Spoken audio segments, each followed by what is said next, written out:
Hookah shaka. I'm hooked on a feeling.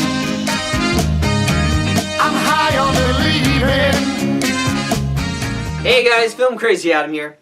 I'm about to head off to the movies yet again, this time to go see the new Disney Pixar movie, Inside Out. Now, what can I say going into the movie Inside Out, other than I'm really excited to go see this movie. Is it because of the story as I can kind of perceive it through the trailer? I'm interested. I'm really curious on how they're going to do this. This whole kind of thought, or this manifestation, and this kind of anthropomorphizing emotions, making them actual characters in your head. I'm curious. I'm curious how the story's going to go, and I'm interested. And and just like with every Pixar movie, I'm expecting a good movie. That's one thing that I think nobody can dispute, is that Pixar just tells really good stories, or at least tells them really well. I mean, yeah, some Pixar movies do better than others, and everyone has their favorite. Hell, just recently I got off of work last week. Sorry, quick story. Got off of work last week, and I drove into town, and there was this ramen noodle place that I went to. I had a rough week. I'm like, I'm going to treat myself. Got me my bowl of ramen, and up on the TV it was like the last 15 minutes of The Incredibles, and you couldn't really hear it. The volume was up, but you really couldn't hear it over, over the people. I mean, it wasn't as loud as like Buffalo Wild Wings, but anyway. And it was just a good end to a really rough week. And then right after that, I went home and then played my copy of The Incredibles. And it's just a good movie. It's a good, feel-good movie. Like, the Pixar movies, I think all of them, I don't think you can dispute this either, they touch you right here in the feels. Right there in the feels. Pixar's good at that. So, I'm expecting some feels when I get there tonight. I'm really expecting that. I'm really hoping for that. And they're good at doing that. I mean, really. Can you think of a bad Pixar movie? There's some that that I watched and I'm like, alright, that wasn't bad, but whatever. It wasn't bad, but it's not my thing. Like, Bug's Life, Cars 1, I still haven't seen Up, I haven't seen Cars 2. Ratatouille didn't really do it for me either. I really could not get past... Watching the movie, it was well done, and the story, but I really couldn't get past the fact that this rat was completely, utterly controlling this guy's fingers and movements and hands just by grabbing tufts of hair. Whatever. But, bottom line is this. I'm going into this movie because I'm expecting a good story. I'm expecting some feels, and Pixar does it really well. I don't know. But yeah, so... I'm expecting feels. Let's see. Yeah. So anyway, that's what I'm hoping to get when I go see this movie. So let me go see that, and I'll let you know. Okay. I just got back from Inside Out, and it was pretty much what I expected from it. It really pulled at your heartstrings. This was a movie that hits you in the feels. You don't go to this movie expecting action, adventure. You go to see a Pixar movie, or at least I do. Okay. The story of any given Pixar movie is oftentimes abstract. Like, there's no clear defined end for most of Pixar movies. In most cases, Pixar, they put you in they give you a situation, and they just let it unfold. For example, Toy Story, the very first Pixar movie. It's like you can break it down into 3 acts, but they weren't on a quest. They weren't good guy versus bad guy. They weren't looking for anything. They weren't. There was no goal. There was no time crunch. It was just these characters living together. and interacting with each other and seeing the emotions and seeing the differences and like the conflict between the two. And that's really all Pixar movies are. I mean, some are a little bit more focused than others, like in the movie Brave. It started out with just, you know, a teenage girl being all angsty and everything and rebelling against her mother and authority and everything. And then it developed into a time crunch where we have to change my mom back before this becomes permanent and she loses all of her humanity. You know, even, and like Finding Nemo. They did eventually, you know, it became a quest where I want to find my son. Now, how were they going to do that was actually more interesting than actually getting it done. So, I guess what I'm saying is that Pixar is one of those studios that they just make, they really do kind of make magic, but they focus on the characters more than the story. I mean, the story's there, but it's very everyday. It's a day in the life. It's, you know, going through the daily grind. It's overcoming a problem. Like, most Pixar movies take place in a couple of days. I mean, I think in Incredibles, it's, you know, there's a montage, you know, that takes place over the course of like a couple of years, well, a couple months.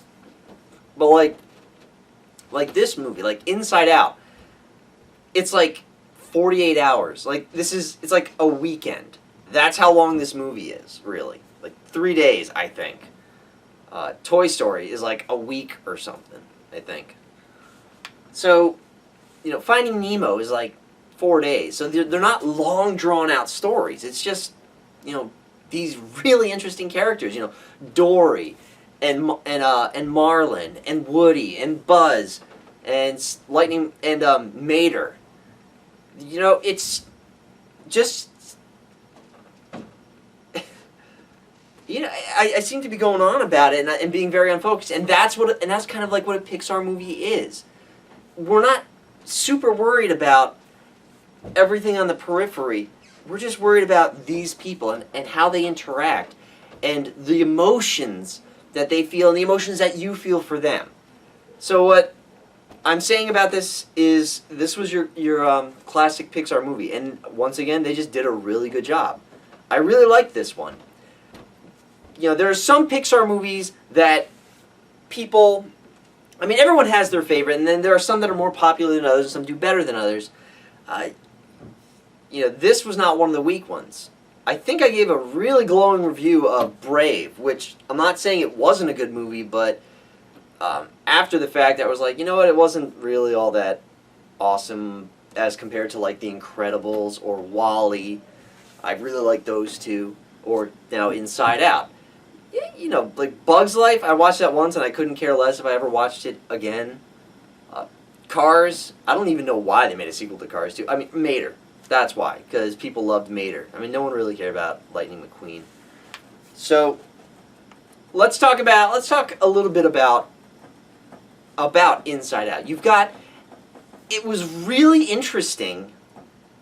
One of the reasons why I wanted to see this movie is because I was curious. The human mind, is an incredible thing. An incredible thing. We got people studying it, people dissecting it, people mapping it out, and yet there's so much of it that we don't know about. There's so much of it that we don't understand why it works. Why do we have daydreams? Why do we have emotions? You know, why do things interact with each other? Why can we remember some things like a stupid jingle from a gum commercial, and we can't remember what we had for breakfast this morning? You know, why is it that certain things click? Why do certain things make us feel a certain way?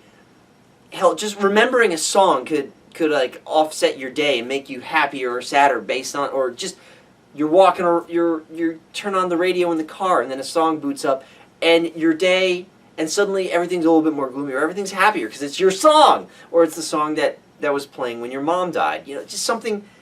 We don't know how the mind works fully yet. We have an idea, and we guess we know what we're talking about.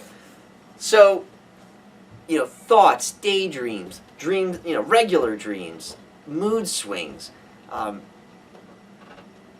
it was really interesting to see how the concept behind how they conceptualize it and make sense. Like, how are you going to turn emotions into characters, and how are you going to describe memories, and how are you going to describe like why you forget things? And they kind of touch on all these things and why you forget things and why you remember certain things, and you know how it was just interesting. It was interesting to see what they were going to come up with to try and describe what happens inside your mind. So I was almost more interested in to see like how would they explain certain things like long-term memory, short-term memory, memory lapses, deja vu. You know, the concept of core memories and how those create our personalities. It was just really interesting. It was really cool. It was really I may go see it again, you know, as good the second time around, if not better, just because now I kind of they've got the ball rolling, they've planted the seed, like, all right, I see what they're going for. And to go in a second time and actually see it for what it is, or like, it's hard to describe what I'm trying to explain. It's kind of like, if you've ever watched the movie The Prestige, that's one of those movies that the first time you see it is the only time you're going to watch it in that way, because there are things in that movie that are revealed, and not Easter egg, but like spoilers. Like, watching that movie is its own spoiler. Once you get to the end of that movie, you're never going to watch it the same again because you know all the stuff. It's kind of like better example, I guess, a better well-known example is like Sixth Sense. I'm not going to say spoiler, because if you don't know he's dead in this movie, then you're an idiot. The movie's been out way too long for me to say spoiler alert. But the first time everyone watched that, you didn't know that Bruce Willis was dead. But then the second time around, you notice things. You're like, oh, he doesn't touch this, or everything he touches is red, and there's this, and there's that, and you look at it completely differently after watching it the first time, because you know what to look for. So I might watch it again just because of that, just because I know a little bit going into it, so I know what to look for, and I can kind of absorb it a little bit more. And if I do go see it again, it's going to be great, because they make you care for these characters. Some of them drive you crazy, you know, disgust, anger, fear, sadness, joy. And during the movie, this isn't really a spoiler, but they show you how you're never just one emotion. I mean, that's kind of how it starts out. Like, you're either angry, you're sad, you're disgusted, you're happy. They kind of go with that at the beginning of the movie, but then it expands, and it's an example. I think it was an example of somebody developing in age after going through a huge life-changing experience, like moving. In the movie, we focus on the character of Riley, this 11-year-old girl who's moving with her parents from Minnesota to San Francisco. I forget, if they do say in Minnesota, it's not like one of the big cities. And they move, I think for Dad's work, and I think like he's starting a company. See, I don't even know all these details. I think they touch on them, but that's, you know, what's happening around, it doesn't matter as much as what's happening with these characters. And you're focusing on the feelings, and yeah, I'm kind of going on and on and on, and like, you know, not saying anything bad about this movie, and it's kind of hard for the Pixar movies, because, you know, it's one of those. All right, I am going on and on about how great Pixar is, and they are. Hell, even the short at the beginning of the movie. Every Pixar has a short. This one was like a 5-minute song set to music with lyrics about a volcano. It was how he's happy and he sees all these couples, you know, dolphins, birds, crabs, all these animals, they got couples, and he's by himself.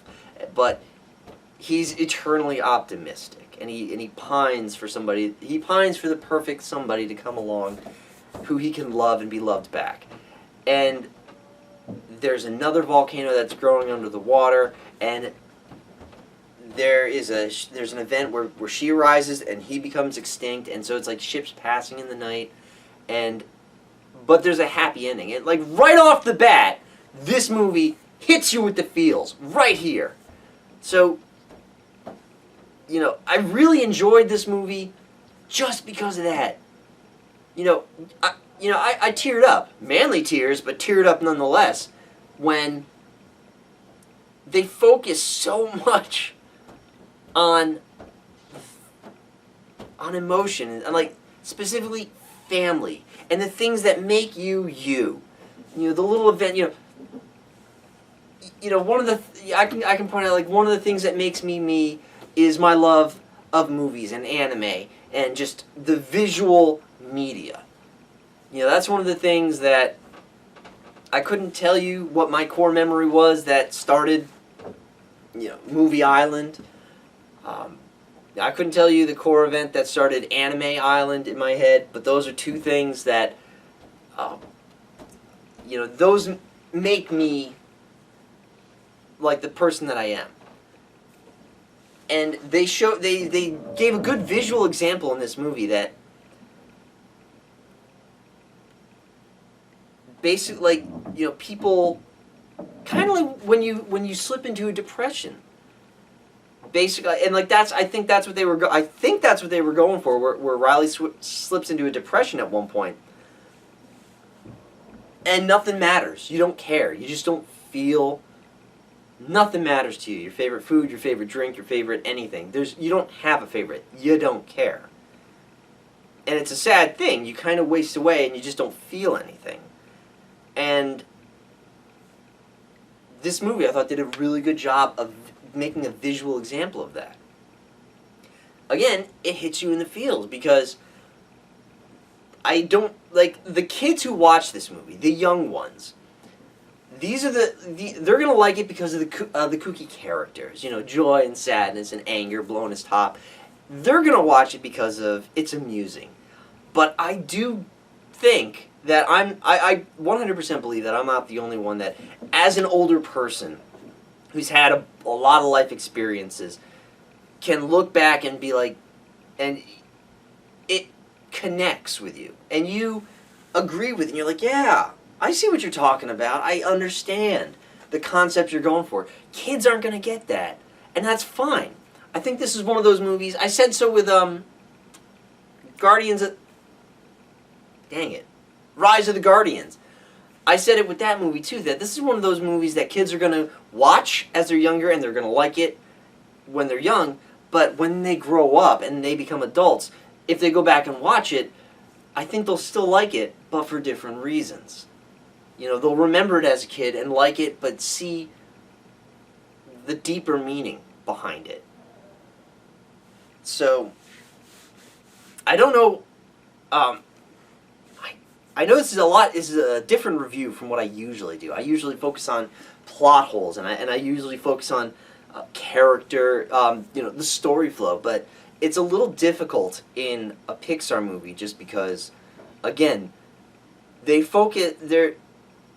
it's everyday stuff. It's just people going through life, and stuff happens. Not crazy literally earth-shattering stuff, alien invasions, you're jumping off a building and swinging by a rope, and missiles are flying, and you're running around, and you're flying through the air and being sucked into another dimension, and you have superpowers. It isn't one of those movies, except for Incredibles. But even that one, it was the movie The Incredibles focused on the family. You had the husband and father, Mr. Incredible, who he's in a dead-end job. He used to be doing something that he liked when he was younger, but now he's just in this dead-end job. He's out of shape. He's just in the rat race. He's just living day to day, just trying to get to the end of the day, getting home, not really caring. He's kind of dead inside. And then something comes up, and there's a spark. And his wife, but he's hiding it from his wife because they're not supposed to be being superheroes. And his wife is, concerned that maybe he's not being faithful. Maybe he's not thinking of the family. He's got all this money, but he seems to be reinvigorated. But at the same time, You know, I feel like there's something he's hiding from me, or he's not focusing on us. And again, and in that particular movie, there's a lot of emphasis on family and the emotions there, and what drives us, and what makes us happy, and like doing the right thing. You know, Brave focuses on that too. Again, the teenager with her angst and the rebelling against the mother, and the mother and the father, and the mother reacting to her daughter. You know, the love and care that I hope that all of us are, that I hope everyone watching is blessed with from their parents. You know, I was lucky enough to be blessed with that. That I have parents that love me, and when I was younger, I was a fucking idiot. I was, you know, all teenagers are. Like, everyone is soft-headed until like mid-20s. No, like, it's all soft here, and I still have soft-headed moments. But, you know, in Brave, the daughter can't see what the mother's trying to do. You know, the mother just loves her and wants her to be happy, but wants you to have a better life than she did. And the daughter just doesn't get it. She just thinks mom is putting all these restrictions on her. So, focusing on a different movie, you have Wall-E, you know, a robot who lives by himself. He's a nice little dude. He does his thing. He's doing his job, and then he meets this girl. I mean, that's what it is. It's a love story, and he's trying to impress her, and he's trying to protect her, and you know, you want to sympathize with him because you look at him as kind of a little nerd, and you know, he's weirdly shaved, and he's old, and he's rusty, and he's got the eyes that do this, whereas Eve is this sleek, cylindrical, you know, aerodynamic, space-age girl. You know, she's got everything. She's got a laser gun, she can fly, she's got LED displays. I mean, she's like the perfect girl. You know, she's a 10 and he's like a 3. But he loves her, and, you know, he pines for her, and he does everything he can. And you start to feel for him, and at one point she starts to feel for him, and even though they're robots, they do it with, like, no dialogue other than just saying their names. They're able, the people at Pixar are able to pull those emotions out of you and get you really invested in these characters. And they did that with Inside Out. These characters, on the surface, they're very one-dimensional. By nature, they're one-dimensional. Fear is fear. He's not going to be happy. He's going to be scared. Disgust is just annoyed by everything. Everything pisses anger off. I mean, that's just how it is. But those emotions can work. They show that those emotions... Nobody is just universally one note. Humans aren't universally one note. All the emotions work together. Some push to the forefront more than others at times. But, you know, you're not just on any one emotion. One is just more prevalent at times. Even, like, flying an airplane. I get so many emotions flying an airplane. I've done it, you know, 100 times or whatever. Hell, I studied to be a pilot for a little while. It didn't work out. But every time, whether I was behind the yoke or whether I was in a passenger jet, every time that engine kicks into gear, there is, you know, joy, you know, and exhilaration, you know, just the excitement of the situation. You're flying. You're being pushed back into your seat. You know, you are flying. Do you know how amazing that is? Humans don't fly. You're in a giant, multi-ton metal tube in the air that's saying F you to gravity. That's amazing. My mind is always like, yes! Whenever I'm in an airplane. At the same time, you know, I'm completely terrified. You know, that's my paranoia creeping in. Because what if something happens? God forbid. And then God, nothing has so far. At the same time, I'm disgusted and angry because somebody somewhere let one rip, and let a really wet one rip, and you're in a tube, an airtight tube with just recycled air. You're gonna smell that for a little bit. You know, you're never just one emotion. One generally outweighs the other, but most of the time it's many emotions. And this movie kind of showed that. And it made me think for a little bit. Yeah, I just realized again that, I'm not really focusing on the story because there's not much of a story in this. It's the journey of the characters and how they explain concepts. So I'm sorry if you're disappointed that this isn't my typical review where I'm raging and I'm jumping up and down. I mean, I am excited about this movie. I did really like it. Go see this movie. That's my endorsement. And, see what you get out of it. This is just a thought-provoking movie. And if you're somebody that doesn't like the touchy-feely, the feel-good movies, if you're more for action or sci-fi or horror, I wouldn't recommend this to you because you're not going to get your adrenaline fix with this one. But, for a feel-good movie, this is a good ticket. And for the movie, like I said, that touches you in the feels, this is a good ticket.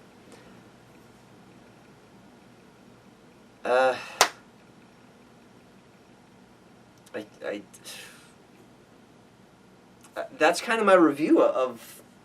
I guess that's kind of my review of Inside Out. That it's thought provoking, and it pulls on your heartstrings. And I can relate it to the other Pixar movies, but I went with a friend, and she said that she noticed a plot hole. And usually I can see these things. Usually I pick them out immediately. What did she say? I don't even remember what her plot hole was. It's so hard to tell you about the story because there are two things that are happening in this movie. You have the human family, which is comprised of the mother, the father, and the daughter. We follow closely with Riley because we're seeing her emotions in her head. We jump back between her on the outside and the emotions on the inside. And her entire journey is this, that they move to San Francisco. The house they move into is less than it's not really that great. I mean, it's not terrible. It's not a bad house. It just really needs a little sprucing up. I mean, it's not like it's dilapidated and things don't work in it. It's just an empty house. Empty houses are not awesome. The moving van doesn't get there until like a week later, so she's sleeping. She has a sleeping bag that she's sleeping in on a dusty floor. They have like a broom in her sleeping bag. And then she goes to school, and it's a little rough on the first day because something's happening with her emotions. She tries out for hockey. She likes hockey. It doesn't really work out. Meanwhile, there's this whole journey going on between joy and sadness. They're supposed to be at headquarters, and they run a control panel that runs Riley's emotions and drives her, if you will. What's driving you? Your emotions drive you. And there's an event that happens. A core memory is generated, and those, again, are what create your personality. Not your emotions, but your experiences. Those are the things that make you. Your core and that's what the core memories are. The core memories, as they describe it in the movie, these are life events, like the big things that this is why you like football and went out for the football team and played college ball or whatever. This is why you have an interest in football. This is why you have an interest in anime. This is why you have an interest in movies. This is the thing. Here's the event that made you scared of clowns. Here's the event why you're scared of the water. The event that you realized you wanted to become a chef when or you wanted to, why you cook so often is that barbecue that you went to, or that one time that you cooked something and everyone loved it. Those life events, and an event is generated, and then there's a whole thing where Joy is trying to stop it from going into the main system because it's a sad event, and she and Sadness get sucked into they get pulled out of headquarters with all the core memories. And so Riley's personality starts kind of declining because her core memories aren't where they should be.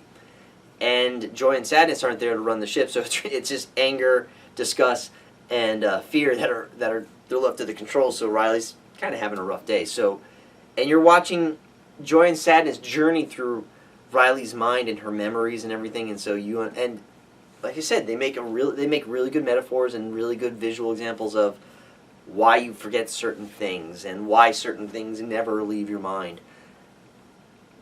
And so Riley's, you know, kind of having a rough patch, and you can see that though, like, this is what happens when a huge life event like moving happens, or when somebody dies, or when you get like a really bad injury, like possibly, I don't know, God forbid, you know, God forbid you fell down, you broke an arm, and now like you have a metal plate, or maybe, you know, part of something had to be, you know, amputated from you, you know, God forbid. But like those huge life events, and how that can be very, not confusing, but it kind of throws you in a tailspin because it's new to you. Yeah, there's nothing familiar. There's nothing to really grasp onto. And so this kid, you see her kind of go into this tailspin, and she has this epiphany. Like, Joy and the kid have this epiphany, and like this really awesome bonding moment at the end. And oh, I'm sorry, that kind of fizzled out. I don't know where I'm going. I think you know what? Let me wrap this up and just say this: that this was a really thought-provoking movie. The story, while not as concrete as you're used to in most movies, it's because they focus on the characters and the emotions that they have and the experiences they have with each other. Like I said, her day is very mundane, or her time is very mundane. She's doing normal events, and you're just watching the inside of her head and seeing how those daily events, how she reacts to them, or how her mind reacts to the stimuli that we get on a daily basis. You know, whether it's, you know, a type of pizza. You walk in and you smell something at a fast food place, and your immediate reaction to that, your immediate reaction to other people,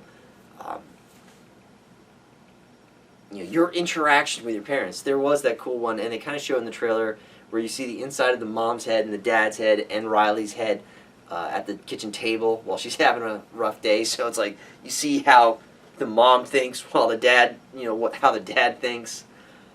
It's really interesting. That's what I recommend to you. Go see this movie, because if nothing else, it's really interesting and it gives you something to think about. So I'm gonna get back to what I'm doing, and hopefully I'll have something up soon. Anyway, everyone have a good week. I recommend Inside Out. Have a good one, guys. Another thing, I've realized I am so not good at signing off. I'm going to try and work on that too. Anyway, have a good one. I'm hooked on